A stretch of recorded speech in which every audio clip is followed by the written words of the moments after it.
পায়েস তো আমরা অনেকেই খেয়েছি, সাদা পায়েস, লাল পায়েস, কিন্তু কখনো কেউ ভেজিটেবিল পায়েস খেয়েছো? যদি খেয়ে থাকো আমাকে কমেন্ট বক্সে জানিও।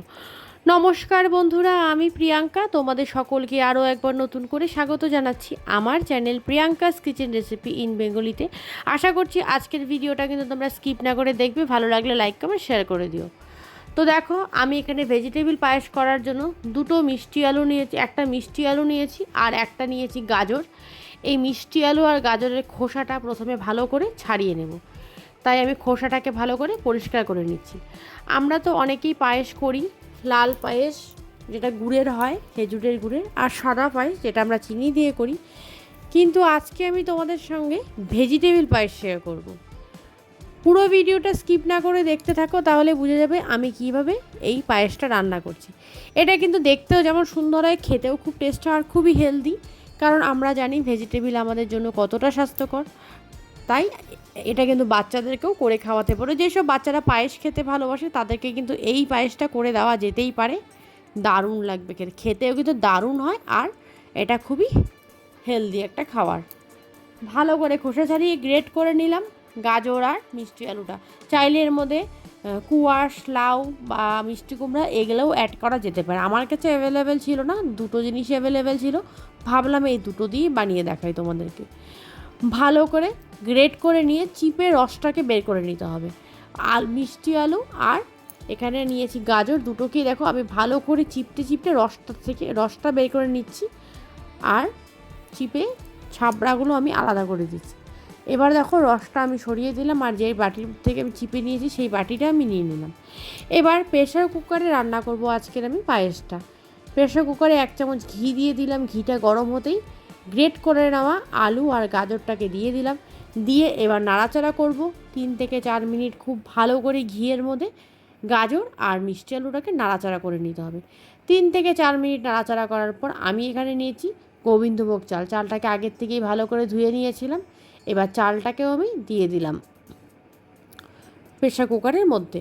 এবার সব কিছুকে একসাথে করে খুব ভালো করে 4 থেকে 5 মিনিট ভালো করে ভেজে নেব। সবজিগুলো আর চালটাকে একসাথে ভাজবো। আমি কিন্তু এখানে এখন আর কোনো কিছুই অ্যাড করব না, খুব ভালো করে আগে ভেজে নেব। যখন আমি দেখব 4-5 মিনিট পরে চালটা ভালো করে ভাজা হয়ে গেছে, তখন আমি এর মধ্যে দিয়ে দেবো দুধ। তোমরা জানোই, যারা আমার ভিডিও দেখো, আমি বেশিরভাগই আমুল গোল্ড ব্যবহার করি, কারণ এই দুধটা কিন্তু খুব ভালো হয়। তো দেখো দুধটা দিয়ে দিলাম। এবার প্রেসার কুকারে চারিদিক থেকে ভালো করে খন্তা দিয়ে পরিষ্কার করে ছাড়িয়ে দিচ্ছি, যাতে কোনো দিকে লেগে না থাকে, ভালো করে সবটা সেদ্ধ হয়। দুধটা দেওয়ার পরে যখন একটু ভালো করে দুধটা ফুটে উঠবে, তখন গ্যাসের স্টিমটা কিন্তু একদম লো করে দিতে হবে। একদম লো করে প্রেসার কুকারে ঢাকনাটা আমি লাগিয়ে দেব। তারপর 4-5টা সিটি পড়ার পর প্রেসার কুকারের ঢাকনাটা খুলে দেখলাম, দেখো দুধটা শুকিয়ে এসেছে, আর চালটা কিন্তু আরও সেদ্ধ হবে। যখন দেখলাম চালটা আরও সেদ্ধ হবে, তখন আমি এর মধ্যে দিয়ে দিলাম একটা গোটা এলাচ ফাটিয়ে দিয়ে দিলাম। গোটা এলাচ ফাটিয়ে দিয়ে দিয়েছি। তারপর আমি এর মধ্যে আবার একটু দুধ দিয়ে দিলাম। দুধ দিয়ে ভালো করে নাড়াচাড়া করে নিলাম। খুব ভালো করে মিশিয়ে নিচ্ছি। মিশিয়ে এটাকে আবারও আমি সিটি মারার জন্য বসিয়ে দেব, কারণ চালটা কিন্তু সেদ্ধ হয়নি, আরও সেদ্ধ হবে। আবারও আমি প্রেসার কুকারের ঢাকনাটা লাগিয়ে দিচ্ছি।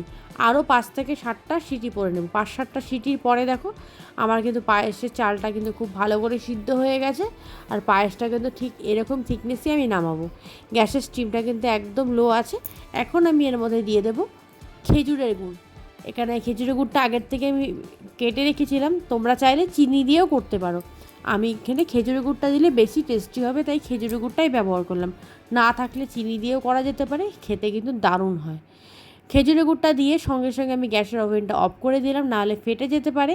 আর ভালো করে হাতা দিয়ে মিশিয়ে নিলাম। গুড়টা কিন্তু গুলে গেছে।